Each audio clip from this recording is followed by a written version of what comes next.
Hi friends, ఇదిగోండి పుల్లగా తీయగా కారంగా తురుముకొని పచ్చి మామిడికాయలతో హల్వా చేసుకుంటారు. ఈ టమాటా స్నాక్స్ లాగా ఇది కూడా చేసుకుంటే చాలా టేస్టీగా ఉంటుంది. దానికోసం 10 గ్రాములు మిరియాలు, జీలకర్ర పౌడరు, 700 గ్రాములు బెల్లం, 700 గ్రాములు మామిడికాయలు, తగినంత కొంత ఉప్పు, జీలకర్ర పౌడర్ వేసుకుంటారు ఫ్రెండ్స్.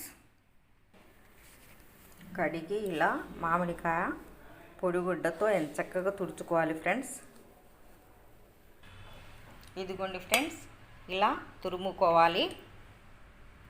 ఇదిగోండి ఫ్రెండ్స్, స్టవ్ వెలిగించి ఇలా గిన్నె పెట్టాను. ఆ తర్వాత బెల్లం పగలగొట్టి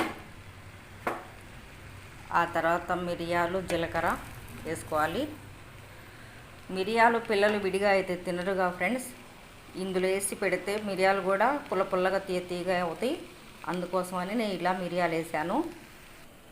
ఇదిగోండి ఫ్రెండ్స్, నువ్వులు కూడా కొన్ని వేస్తున్నా. నువ్వులు మిరియాలు తినమంటే ఇప్పుడు పిల్లలు తింటారా ఫ్రెండ్స్? ఏమీ తినరు.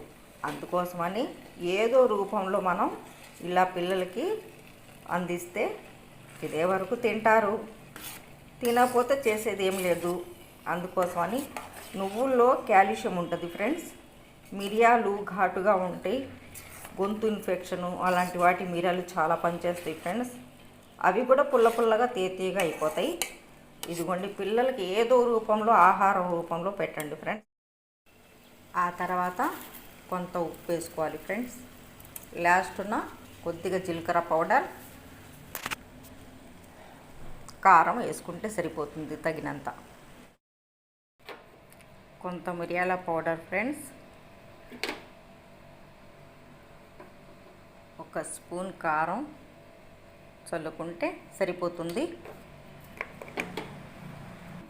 ఇదిగోండి ఫ్రెండ్స్, గోధుమ రొట్టె చేసుకున్నా కానీ ఇలా బెడ్కి కానీ ఇది ఇట్లా నాన్ రొట్టెకి ఇలా అప్లై చేసేసి ఇలా పెట్టేసి తిన్నా కూడా పుల్లగా తీయగా చాలా టేస్టీగా ఉంటుంది ఫ్రెండ్స్. ఇలాగ పెట్టి ఇవ్వండి పిల్లలకి.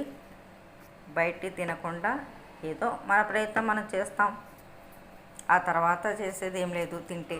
చూసారా friends, please like and share, subscribe. ఇంకా తినని వాళ్ళకి చేసేది ఏం లేదు.